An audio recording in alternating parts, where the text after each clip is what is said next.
Suatu pagi, seorang anak laki-laki terbangun dan mendapati ibunya terbaring sakit. Ibu yang biasanya selalu mengantarkannya ke sekolah, kini tak sanggup lagi bangkit dari tempat tidur. Sekolahnya berjarak sekitar 1 kilometer dari rumah, dan tubuh si anak yang lemah membuat perjalanan itu bukan hal yang mudah. Dalam kebingungan, anak itu mencoba menghubungi ayahnya yang telah lama tinggal terpisah dari mereka. Ia memohon agar sang ayah bisa mengantarkannya ke sekolah.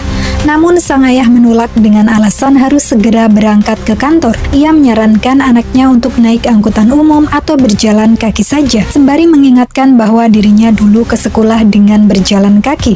Anak itu pun mengalah. Ia tak ingin mengambil sisa uang Rp10.000 yang ada di rumah untuk ongkos, karena uang itu satu-satunya yang tersisa, dan ibunya belum makan apapun. Ia tahu, jika ia menggunakannya, maka ibunya yang sedang sakit dan adik-adiknya akan kelaparan. Setelah menutup telepon, anaknya itu menyeka air matanya dan kembali menemui ibunya.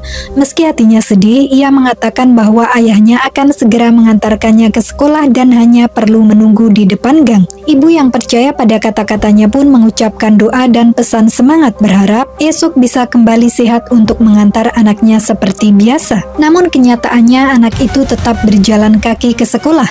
Di tengah perjalanan, ibu yang tak tega menyusul dengan sepeda meskipun tubuhnya masih lemah. Ternyata sang ibu menyadari kebohongan kecil anaknya demi tidak menyakiti hatinya. Dengan sisa tenaganya, ia mengayuh sepeda dan mengantar anak itu hingga ke sekolah. Waktu berlalu dan peristiwa itu membekas dalam ingatan si anak. Ia tumbuh dengan semangat belajar yang tinggi, menyelesaikan pendidikan hingga pasca sarjana berkat beasiswa. Setelah lulus, ia bekerja di sebuah perusahaan asing dengan penghasilan yang besar. Ia pun membalas semua jasa ibu, membiayai kebutuhan hidup sang ibu, serta membantu menyekolahkan adik-adiknya hingga lulus perguruan tinggi. Suatu hari, ayah yang kini sakit dan hidup sendiri menghubungi anaknya dan meminta bantuan untuk diantar ke rumah sakit. Namun sang anak tidak dapat meninggalkan pekerjaannya. Ia mengingatkan ayahnya bahwa dulu ia diajarkan untuk mandiri dan mengurus diri sendiri. Bahkan ketika masih kecil dan lemah, ketika ibunya sakit dan tidak bisa mengantar ke sekolah, sang ayah tidak peduli dan menyuruhnya berjalan kaki. Saat itu, sang anak merasakan luka yang mendalam. Ia belajar bahwa dalam hidup, pekerjaan lebih penting bagi ayahnya dibandingkan keluarga.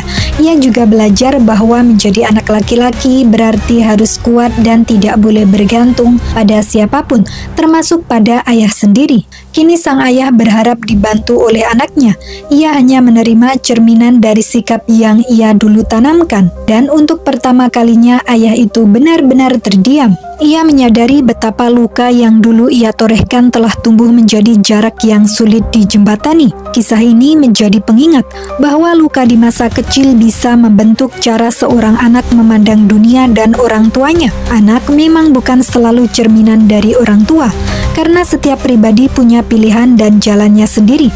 Namun tak bisa dipungkiri bahwa perlakuan orang tua, terutama di masa kanak-kanak masih rentan dan membutuhkan, dapat meninggalkan jejak yang dalam, baik luka maupun teladan. Dan pada akhirnya menjadi orang tua bukan hanya tentang memberikan kehidupan, tapi tentang hadir, mencurahkan kasih sayang dan menjadi sandaran di saat anak membutuhkan. Karena ketika hati kecil pernah merasa diabaikan, maka luka itu bisa tumbuh menjadi jarak yang diam-diam menjauhkan.